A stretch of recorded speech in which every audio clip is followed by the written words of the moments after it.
And if there is anybody that is not a nurse and works with nurses, and if not by extension, you please let them know. Thank you for the tremendous, tremendous work that you guys do, both as a BPSO, of course, which makes us proud, also as everything, everything. These have been 15 long months. Probably one of the longest that I have seen in my career, I must say, even though I work in 3 wars, believe it or not. They have been long not only in length, they have been long in intensity, they have been long in what we see every day. They have been long. You are, I think, I hope we will hear from you. I hope that you are somehow protected a bit from that by the nature of the work you do. But what I'm hearing now, what we heard from nursing homes is what I'm hearing now in ICUs. And it just breaks my heart. It breaks my heart to colleagues. It breaks my heart that people not like you, some don't want even to celebrate Nursing Week, that fed up they are. And Mike, this is important for you, and I can send you statements for you to read them. I have sent them directly to the Premier and anybody else that needs to listen. My overall message to nurses is, first of all, a humongous thank you. No one expected when you graduated that you signed for a pandemic, but here we are in the middle of a pandemic. But more seriously, no one expected and no one should expect that you sign for a pandemic in deplorable conditions in a province as rich as ours, with the possibilities as rich as we have. So for that, I both thank you and apologize. The one that should be apologizing is any premier, previous, past, and future if this continues this way. But to you, I say thank you. Thank you for being there, for sticking around, for doing what you're doing, for keeping smiling, and for also knowing that this will not stay like this forever. Thankfully, this will not last forever, and you will be back to the type of work that you are used to do, and you will be back also to your families in a greater extent, both your personal families and your extended families of friends, community, etc.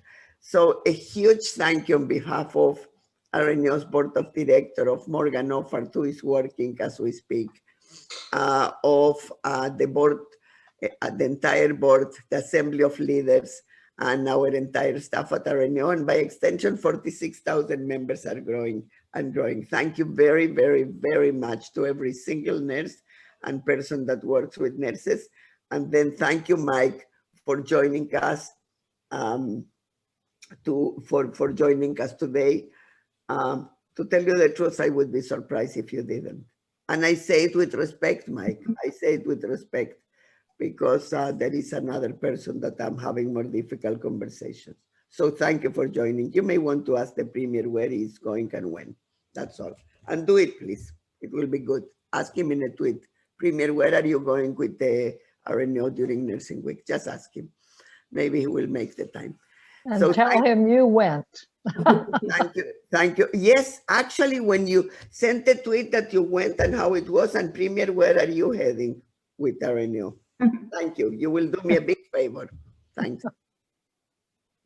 So all yours, Mike, first, maybe to you to bring a bit of remarks, and then we open it, and Marie and colleagues to share the amazing work that our colleagues do in the BPSOs. And Grace, a special thanks to you for coaching, for being there, to Catherine and to all the team. Matt, I see is there, Imagine, everybody. Thank you. Well, thanks, Doris, and thank all of you for taking the time to join me today and educate me. And I really want to offer a heartfelt thanks for your courage, your commitment, and just how much you care. And I think, you know, that is seen all the time, but especially in the last 14 months. I know many of you have gone into incredibly challenging workplaces and have not been supported at the level that you should be and need to be, and you've had the commitment to carry on. And don't for 1 minute think that it's not noticed and not appreciated. And so thank you, thank you, thank you. And I especially want to thank those of you who work in Indigenous communities. You know, there's just so many inequities in our society, and I think COVID has really exposed and highlighted those existing inequities and frankly made them worse. And, you know, I was speaking about this, MPP Mamaway had a private members bill last week around the inherent right to safe drinking water. And, you know, I gave a pretty impassioned, heartfelt speech. It's pretty hard to stay home and wash your hands when you don't have access to clean drinking water. And that's a challenge when you're working with communities that face those levels of systemic discrimination and racism. And so I want to thank you for that work. And I want to close with two thoughts because I mostly want to listen. One is my question today. You can all play a role in informing the question I ask at question period today. So keep that in mind during our conversation. I know the last time we all were together, Doris and a few of us wrote an op-ed together about the opioid crisis and just the epidemic we have and the need to address addiction, mental health and addictions, and address that with good harm reduction policies and safe supply. And so today's conversation, you know, please look at it as an opportunity to inform the question I asked today. And then the second one is just the horrific humanitarian crisis we've seen in long-term care. And I know I've said over and over again that I'm continually reminded by Doris that there's been, what is it 25 reports in 30 years or 30 reports in 25 years? All I know is there's been so many reports over the last few decades on the need to invest more in creating a caring system for elders and to completely reimagine elder care in our province. And RNAO has been at the forefront of that conversation, offering solutions, pointing out problems and challenges, and in particular, the need for proper nursing ratios, as well as enough staff to provide at least a minimum hour for 4 hours of care, and that we can't wait 4 years. It needs to happen now. And I was pleased to see a number of RNAO's recommendations over the years find its way into the Long-Term Care Commission report. And I'll continue to keep pushing the government to adopt all 85 recommendations. And just want to thank RNAO for your steadfast commitment on that issue. And I would be remiss if I didn't just say for your steadfast commitment to addressing the social determinants of health, and whether that's poverty, homelessness, the climate crisis, pollution, lack of investment in community health care. You know, the list goes on, and you certainly have an ally and a friend in pushing those issues during a pandemic and post-COVID as well. So I'm here to mostly listen and learn. Thank you, Mike. Mike, I'm not going to say who wrote, but I need to tell you someone wrote, what a decent and well-informed person, he will make a good premier. I echo that. You know that I do. I echo that. The only question is, now you're a caucus of one. If you were a caucus of, I don't know how many this premier have, but too many, I would say. But the too many he has, would you be able to sustain the pressure? I'm not saying that what has happened in this province is only because he had too much pressure and couldn't make the right decisions. No, I am not, absolutely not saying that. He could have made the right decisions, but must be a tough thing. Must be a tough thing, huh? Tell us a bit about it, Mike. No, really, just for a second, tell us a bit how difficult, we are working this week with the bill and trying to move a bill with a colleague, Cheryl Furchak, that work on it. How difficult it is to move things. And then we will let our colleagues, because you ask us for a question, we need to know if your question is movable there. Okay. Well, so first of all, I have empathy for the premier, and I actually just did an interview yesterday that will air, I think, tomorrow. It was a pre-taped interview, and you know, I think if you're an empathetic person, period, it is hard not to have empathy for the premier and just the gut-wrenching decisions the premier has to make. And I think where the premier has fallen down is a failure to follow the science and what the public health experts are advising. And so that's been my guiding light. And so as an example, I've been saying, you know, we need to open outdoor activities that can be done safely. And a few of the anti-lockdown people have picked up on that and said, well, why don't you call for an end to lockdown? I'm like, no.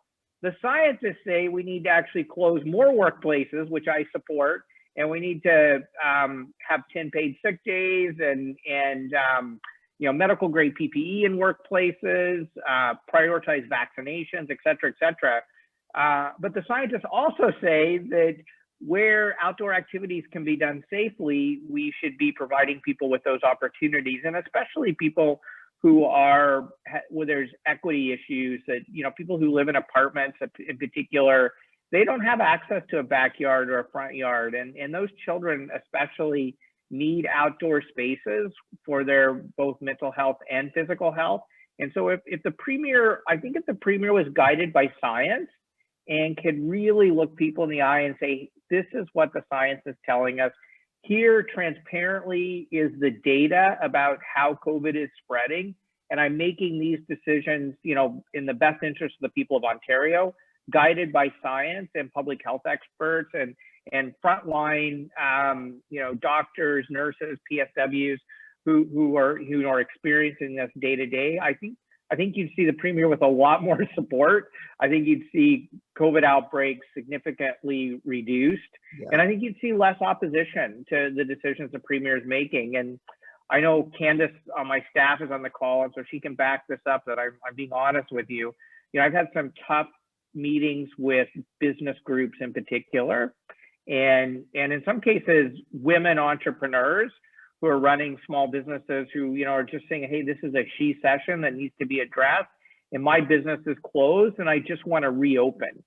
And it's been hard to look those folks in the face and say, you know what, I understand, I feel your pain, I feel the financial pressure, I feel the pressure you're facing between raising your children and running a business and being closed, and it's incredible. But I would say I can't support reopening your business right now, and I will push the government to provide you with the financial support you need to remain closed, and I continue to do that. But right now we have to prioritize saving lives, we have to prioritize public health, and we have to take pressure off our frontline healthcare workers. And you know, I don't have to do that as often as the premier does, and I wish the premier wouldn't give in to some of those pressures as much as he does. Thank you very much. That is very informative and so helpful from someone that is more inside the machinery. I think next is Jan Reeves from Mamaway. Yes, Janet, I think you're sharing with us the amazing work of your BPSO and otherwise. Fantastic. Thank you. Thank you. We're really honored that we have been invited to share this time with you, and we know that there's tireless work for advocacy for population health and for the nursing human resources health.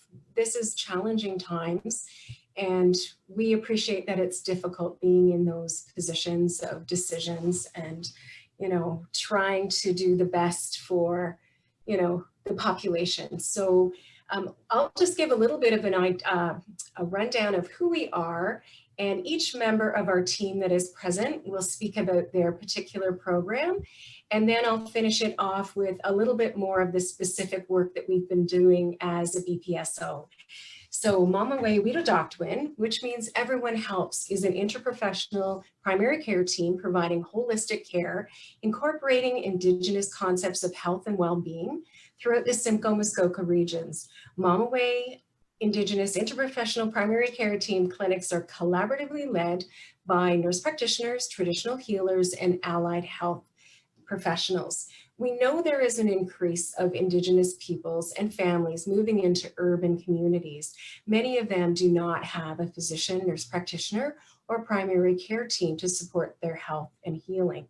What we're able to do is we acknowledge the social and cultural determinants of health and strive to address the lived cultural, environmental, social, economic, political, and spiritual needs that are essential to the individual, family, and community's well-being. And I'll turn it over to Kathy, and Kathy will start us off in a good way. And I'll allow Kathy to take on the next slide. Okay. We want to bujo, wapsikwe, wapchka, bajiki kwe, jishnakas, gibwana si dodam, chimnasin donjaba, ojaboy nishna be kwendao, nijo mede kwendao. I just announced myself in my language, who I am, my identity, my spirit name, my clan, and where I'm from. I learned this through many moons ago that through facilitating the red roach recovery, and we call it the Anishinaabe Mikan. You see our beautiful logo here on the right-hand side. It illustrates the teachings and the medicine wheel teachings and the 4 directions that we use in our Red Road program. There's 3 questions that we ask with the participants when we do Zoom meetings, Red Road sessions, and we actually, I'm going to back up a bit.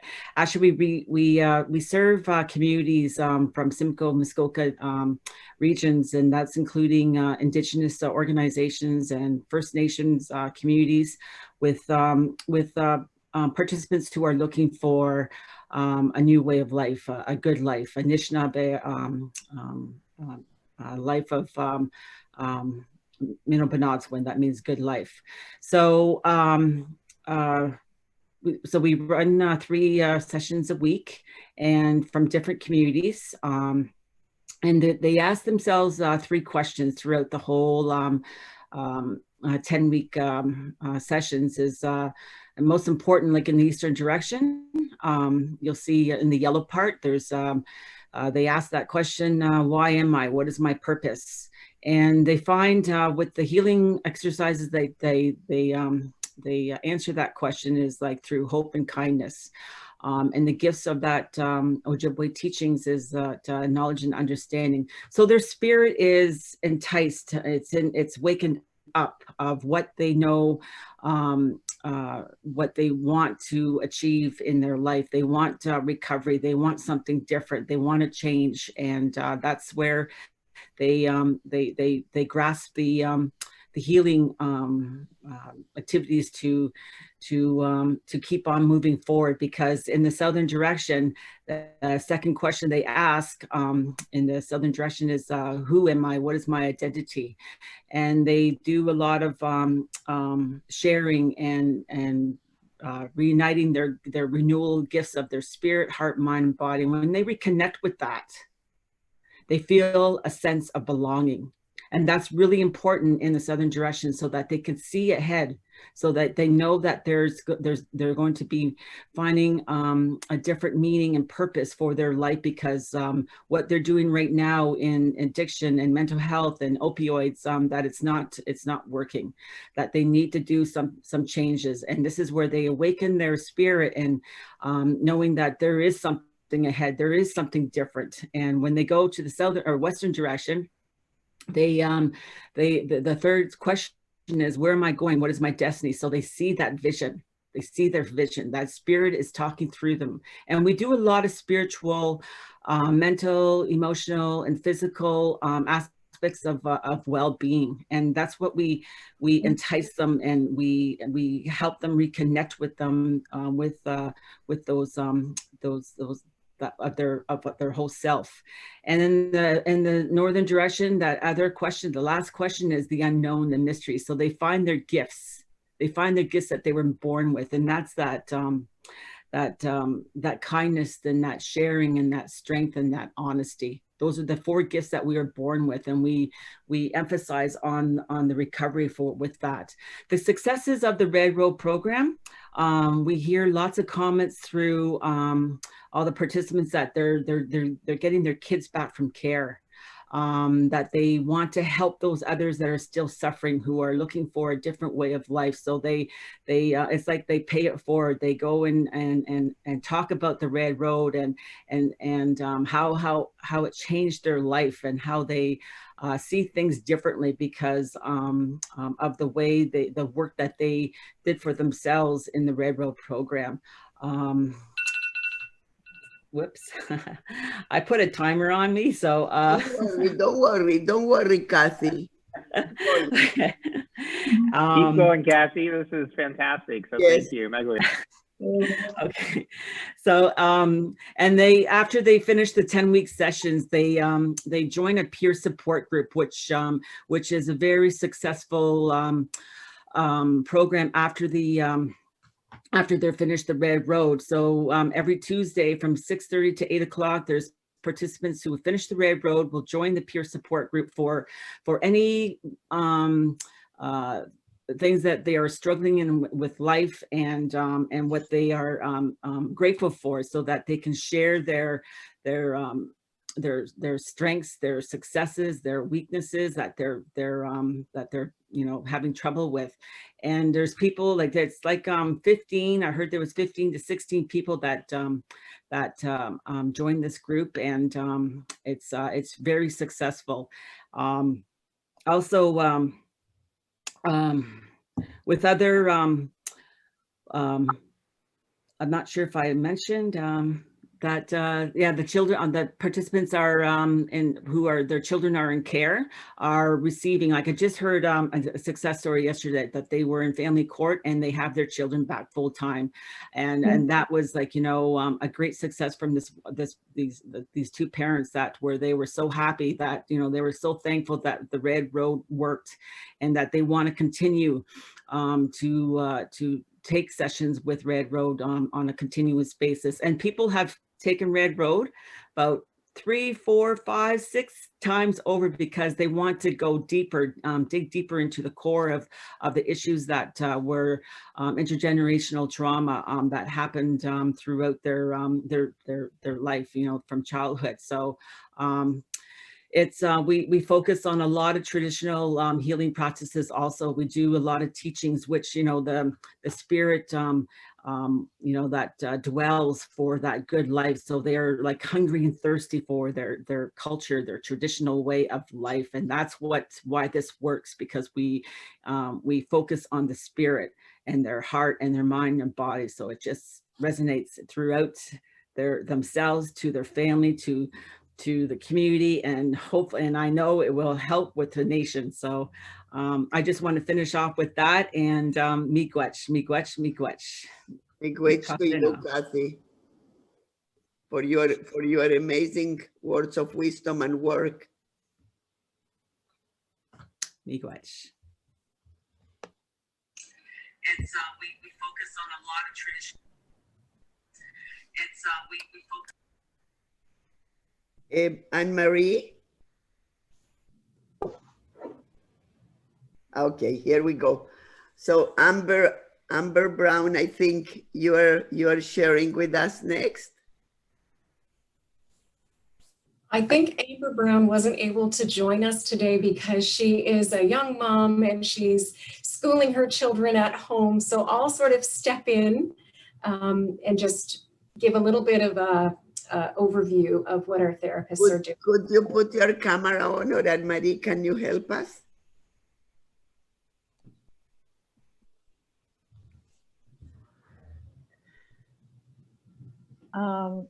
Here we go. Fabulous.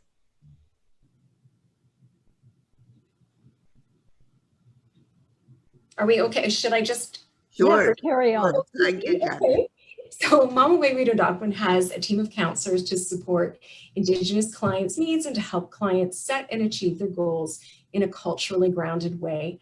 Therapists at Mamaway Wiidokdaadwin use a wide variety of culturally relevant and meaningful approaches to holistically support the well-being of clients in a trauma-informed way.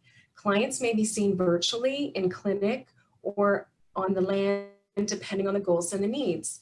In addition to one-on-one and family counseling, Mamaway Wiidokdaadwin is growing an equine assisted learning program for clients and care providers in the region.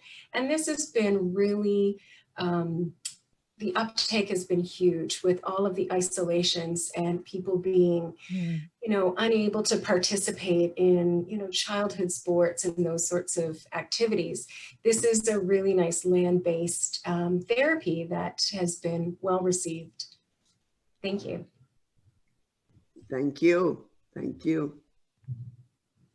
And is Ryan with us? Yeah, I'm here. Thank Hi, you. everybody. My name is Ryan Walsh. I'm the team lead for the new withdrawal management service that Mamaway is putting together. So I'd like to share with you a little bit about it. It's brand new. We're looking forward to accepting our first clients at the end of this month. But the service is a collaboration between 3 organizations. So Mamaway is the lead organization, and we're also working with the Canadian Mental Health Associations in Simcoe County and in Muskoka Parry Sound. And so through this collaboration, we're also working with the West Parry Sound Health Center to ensure that nurse practitioner support is available to all clients who come through the program, so that they can have access to addictions medicine and comprehensive healthcare services. So on your screen there, you can see our model for interprofessional collaboration. We're developing a client-centered home and community-based service, and the whole goal is to support people throughout the region who want to withdraw from substances and can do so safely in their home or the home of a loved one, another supportive place, or in a community location like a shelter.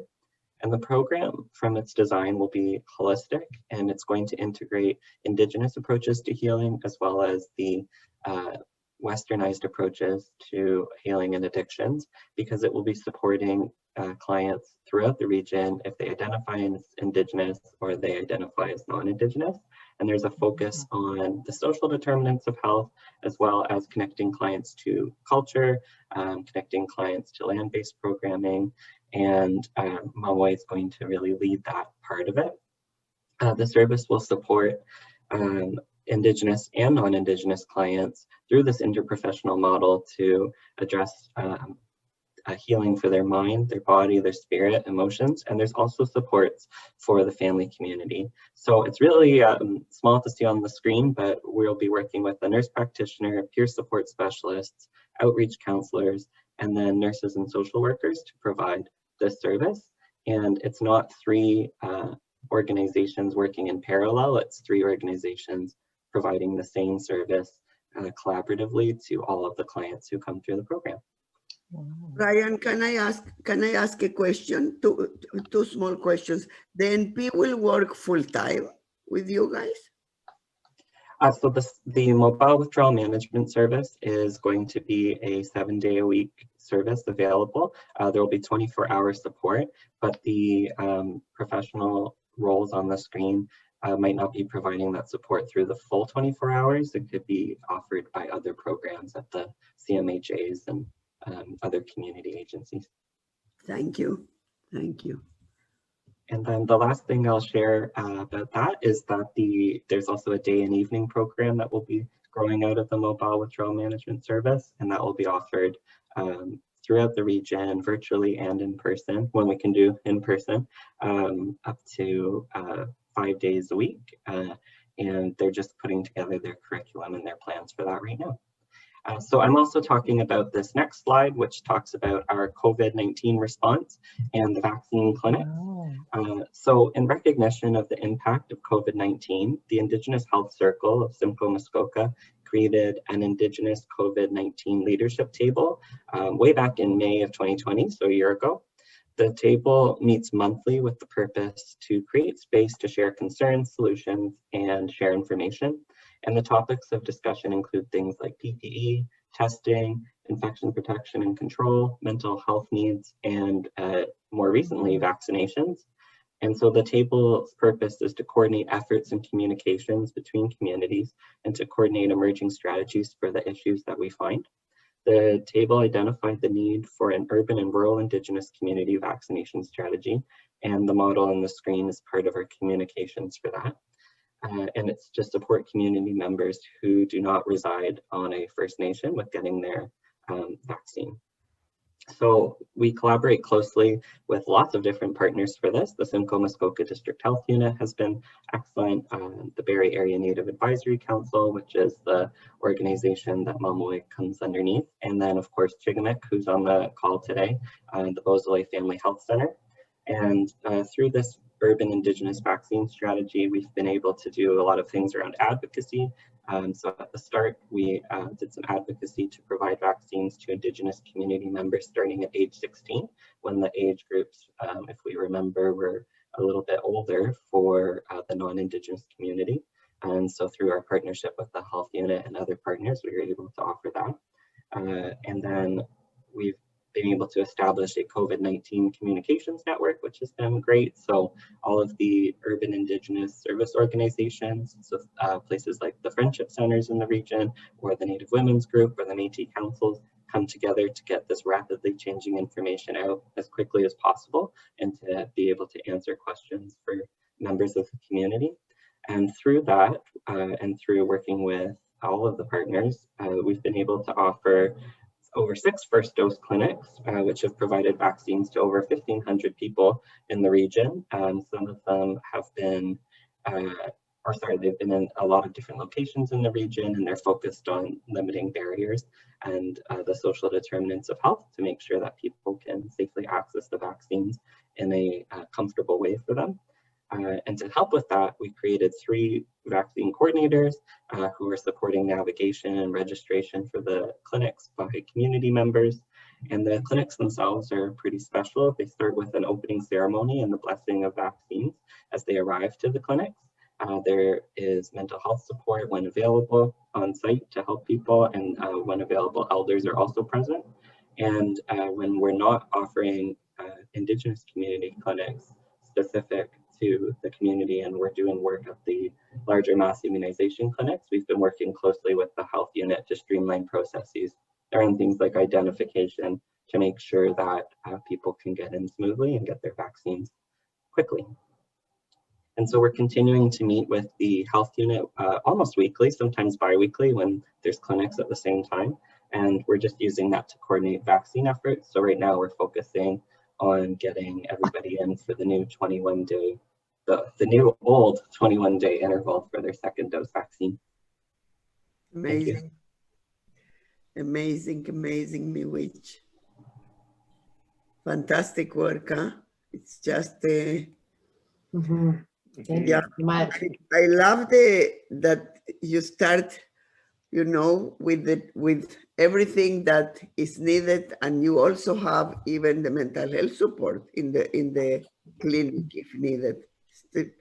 Like, yeah, it's what's the overall feeling of people about the vaccine in the community? I can jump in for that.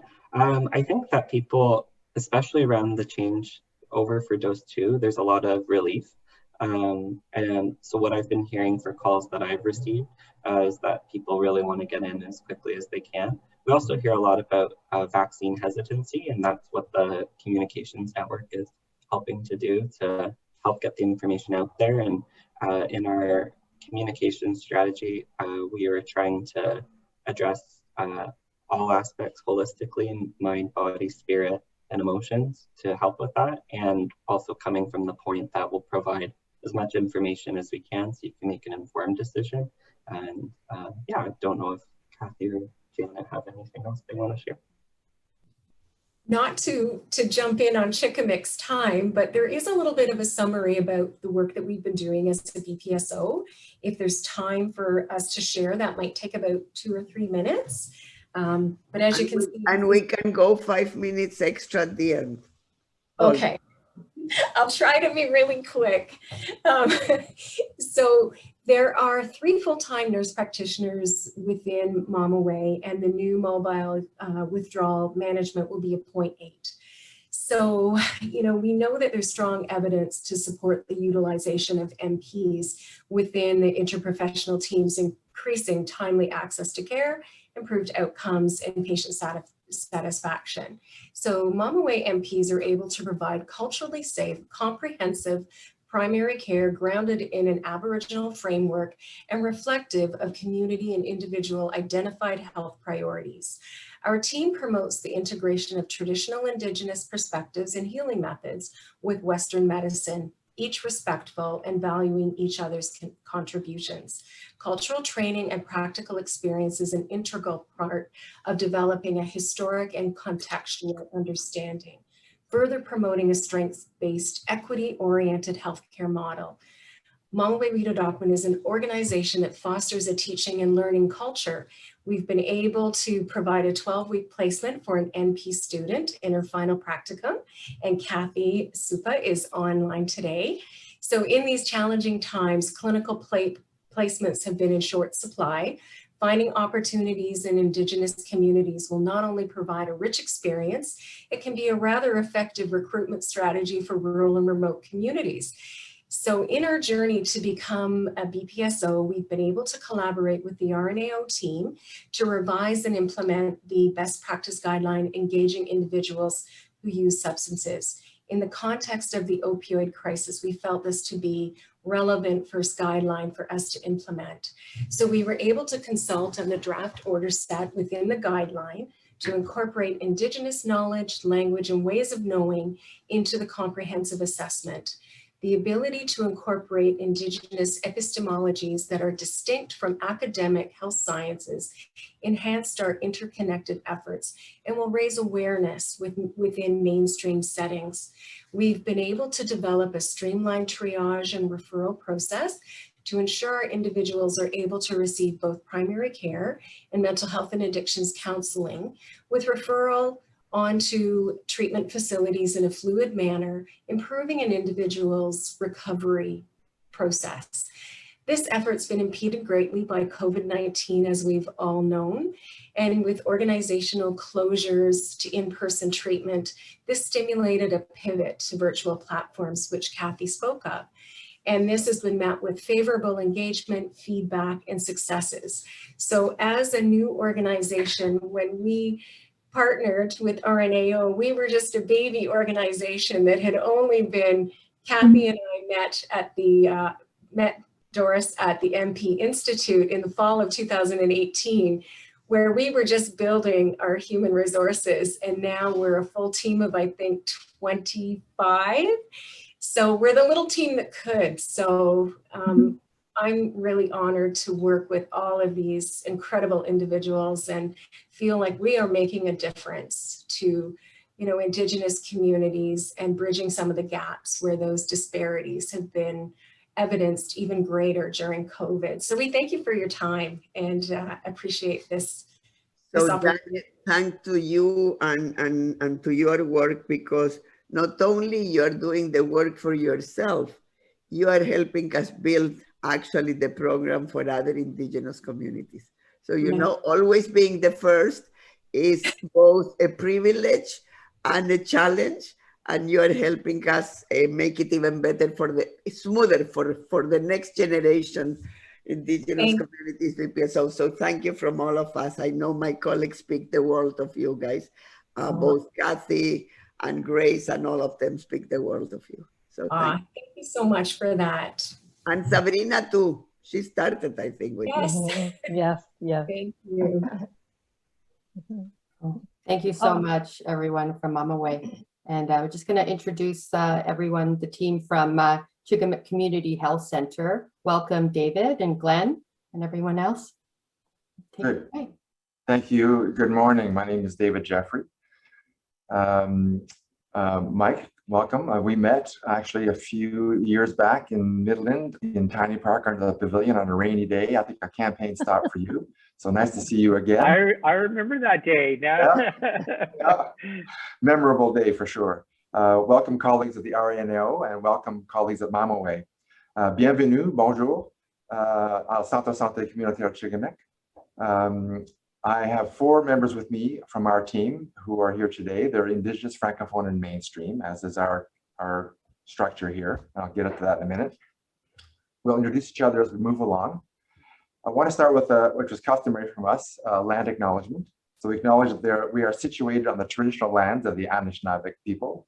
The Anishinaabe include the Ojibwe, Odawa, and Potawatomi nations, collectively known as the Three Fires Confederacy. We're dedicated to honoring Indigenous history, culture, and committed to moving forward in the spirit of reconciliation. Chigamik is unique among the 108 members of the Alliance for Healthier Communities, our provincial association, because we are bilingual and tricultural.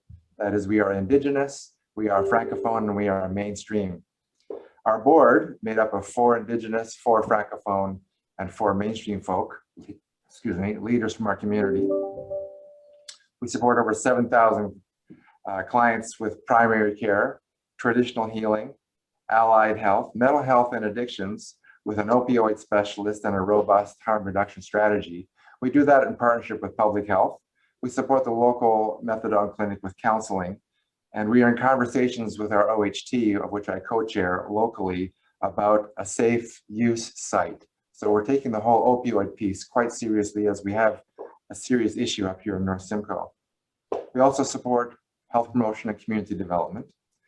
We've been working with the most vulnerable in our community for 11 years. Half of our clients live in poverty and 15% live in deep poverty. It's a serious problem here. We run about 120 programs a year that are available at no cost. They are programs that are culturally relevant for Indigenous, in French for the Francophone community, and the rest for the rest. They are free. They're available to everybody in the community. Such programs as the Quit Cafe, which is smoking cessation, dance therapy for Parkinson's, and we're in partnership with the University of York University, on studying the impact of dance therapy on Parkinson's. Mindful Mondays, Gris au Ril, which is physiotherapy, it's a Francophone program. Diabetes and traditional medicines, the link there and how that works, to name a few. I've been here since the inception of this agency, 11 years now. CHCs are the most cost-effective healthcare model in our system because we're treating the most vulnerable who otherwise would be going to the hospital for their care through the ER department. And all staff are salaried, including the MDs.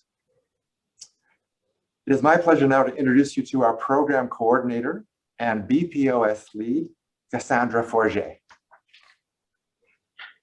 Good morning, everyone. My name is Cassandra Forget, and I am the BPSO lead here at Chigamik. So we are a best practice spotlight organization within the Indigenous cohort, and we are currently working on the best practice guideline for perinatal depression for women and families. So throughout this project, we have collaborated with our Midland midwives and our Indigenous doulas. Our main focus at this time is to focus on the integration of perinatal and postnatal screening. We've been able to integrate screening strategies into our electronic medical record and well baby visits. So by improving our screening rates, we can ensure community members gain the best access to their care. And if the community member screens high risk, then we can access them to our Indigenous nurse practitioner, our perinatal mental health worker, traditional healers, psychoeducational workshops and programs, and assistance with food security. So overall, working as a best practice organization has supported our community health team and nurses to establish a practice that meets the needs of our clients. So we are excited to take on the new PPG of promoting smoking reduction and sensations within Indigenous peoples and reproductive age and their communities. So this PPG will be supported with our Quit Cafe program in our harm reduction model. So now I'll pass it on to our nurse, Caitlin, to discuss some of our programs and what she is doing in her current practice. Hi, everyone. My name is Caitlin Buffard. I'm the bilingual primary care registered nurse at Chigamik Community Health Center. And yeah, I just wanted to take a moment to just highlight some of the ways that we've been implementing and promoting our best practice project recommendations here at Chigamik. And so we are very fortunate at Chigamik to have both excellent programming as well as a really awesome and compassionate primary care clinic team here at Chigamik. And so we kind of get both ends of that, which is just, we're very fortunate in that sense. One of our most long-standing and successful programs here at Chigamik, which I'm really fortunate to be a coordinator for, is Mama Tribe. So Mama Tribe is a currently virtual drop-in peer support group for new and expecting moms. So our goal is to make it a non-judgmental space for moms to be able to discuss any topic or issue that they want to discuss, regardless of, you know, the taboo or the fear of judgment that they have for discussing these difficult topics and such. And we've been really successful in creating a space that's open and welcoming to moms from all kinds of situations. The feedback that we get from Mama Tribe is awesome. Just last week, I had a mom share with me that this group has been the thing that has kept her sane throughout the pandemic, because as we know for sure, delivering a baby throughout a pandemic and then raising a newborn throughout a pandemic presents a lot of different challenges. In Mama Tribe, we actively look for opportunities to discuss maternal mental health with new moms. And then it also gives us an opportunity to flag any moms who may be in need of additional support and intervention, and then use it as an opportunity to kind of reach out to them to provide that additional support. Some of the ways we are able to provide additional support is to you know, refer them to drop-in counseling at Chigamik, referrals to our doula collective, who is able to provide perinatal support and, like, you know, support after the delivery period, as well as support prenatally and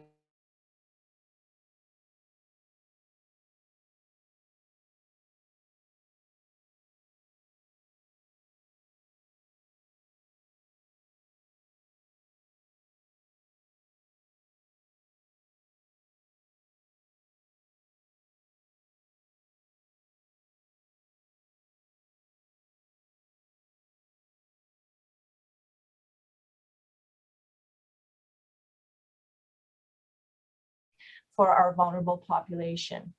And lastly, Mike, I have a little ask. What's been lighting up on my dashboard as a primary care provider is access to affordable housing. And I would say in Midland, we have a crisis. And shelter is one of the basic social determinants of health. And when homeless and vulnerable populations have safe and secure housing, they begin to access primary care for their health needs. And this has a positive impact as it reduces the burden that unmanaged healthcare needs have on our health system. So when you have the opportunity, Mike, to speak on the floor at Queen's Park, I would appreciate if you would bring some attention to this issue. And I thank you all for listening today, and I take you back to David Jeffrey, our Executive Director. And Sandy, thanks for your work and for saying it. Thank you. That's nursing. If I could just say really quick. Go ahead, Mike. I spoke on this topic last night on the floor of the House, so we'll get the video to you. And I'll have to say, I was proud to say that I had a number of people, including Kathy Crow, who most of you probably know, highlight the fact that when the provincial budget came out, I was the only person talking about the fact that there was nothing for affordable housing in the provincial budget, which to me just was inexplicable in the middle of a pandemic and a housing crisis. So I hear you, and I'll keep speaking out for sure. Thank you. No, that's fantastic. So let me wrap up. Thanks, Sandy, for that. You know, as a healthcare agency, as Sandy mentioned, we work very hard to get upstream with our community and work at illness prevention promotion strategies by looking at key determinants of health, housing, and in one case, food access, food security. And I'm going to touch on the food piece for a minute, because I know that's some of your background, Mike. There is no more important than now as too many of our residents are up against the ropes in the pandemic. You know, we have an unforgivable poverty problem. And now with the pandemic, it's worse, much worse, and you all know that. I want to talk about a campaign we have called Get a Pulse, the Get a Pulse campaign for your heartbeat. After the board and staff studied Jonathan Safran's forward book, We Are the Weather, Saving the Planet at Breakfast, we made the link between health, equity, and climate. Those links led us to promote the shift away from animal-based products to plant-based products. This simple shift has a profound impact on climate CO2 emissions, a dramatic health benefits for those who have diabetes, and is extremely affordable as products.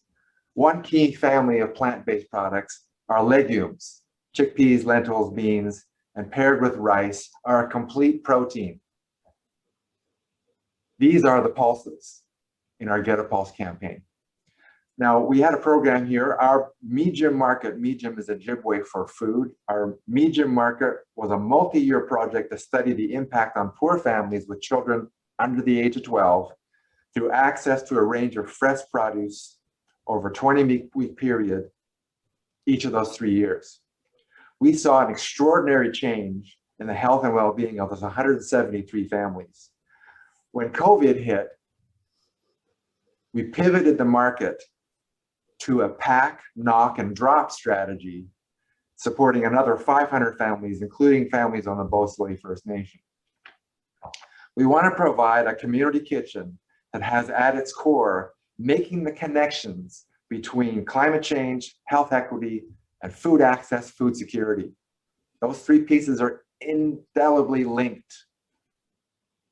The model, this model has the community food center as a hub in low-income neighborhoods to help those families learn about and access pulses and nutritious food, and doing so with dignity.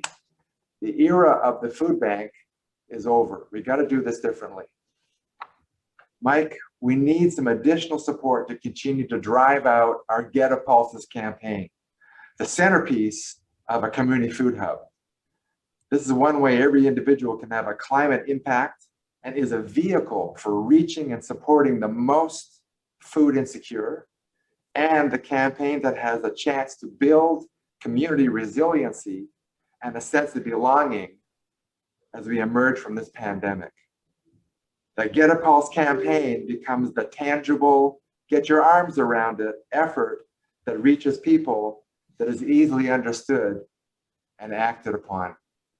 Thank you for letting us share our story today.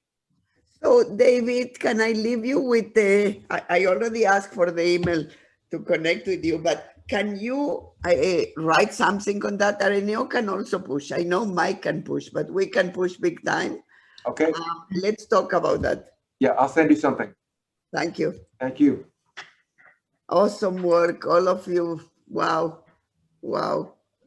Yeah, I'm so inspired and energized, and I almost don't even want to go back into the house because hanging out with all of you is like hopeful and inspiring. And sometimes going in there, even though you know you're fighting for the things you believe in, and many of the things we've talked about today can sometimes feel a little depressing. So thank you just for your amazing work and just taking the time, because I know how busy all of you are, to take the time to give me an hour or more of your time is deeply, deeply appreciated. And I'm happy to champion food security, housing, community-based healthcare, and supporting the people who provide that care, and obviously climate action as well. And so one of the things I know we're working on in my writing is really trying to find land and space for traditional healing. And so if you have any insights on that, please feel free to share that with me, because it's something I've made a commitment to some of the Indigenous peoples in my writing, and want to really act on it and deliver on that. So Miigwech, I really appreciate your work.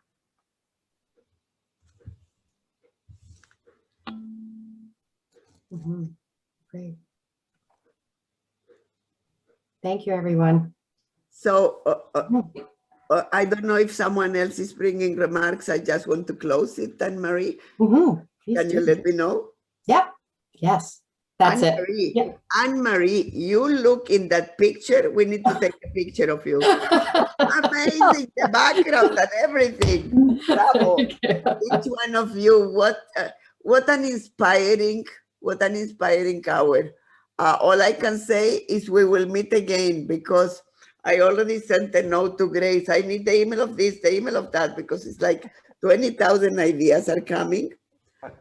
And what you need to know is that, number one, we can support you in many of the issues and many of the programs you have, both not only through the BPSO, but otherwise.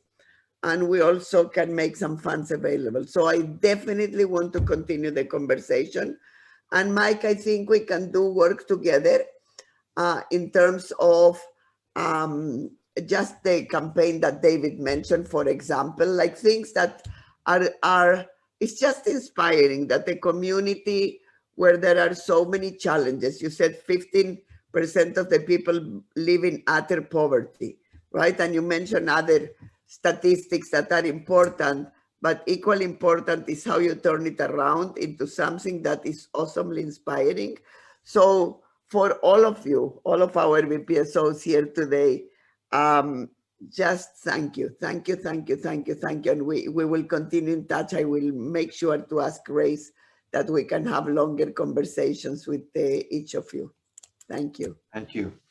Thank you. Thank you. What a great session. Thank you all. Thank you, everyone. Terrific. Thank you. And happy nursing week. Be well, everyone. I left more energized and inspired than what I came, I can tell you that. Ooh, there's hope. Thank you. We're going to bottle you all. Yes, absolutely. Thank you, everyone. Bye. Yep, bye now. Bye-bye. Yeah, Megwit. Bye.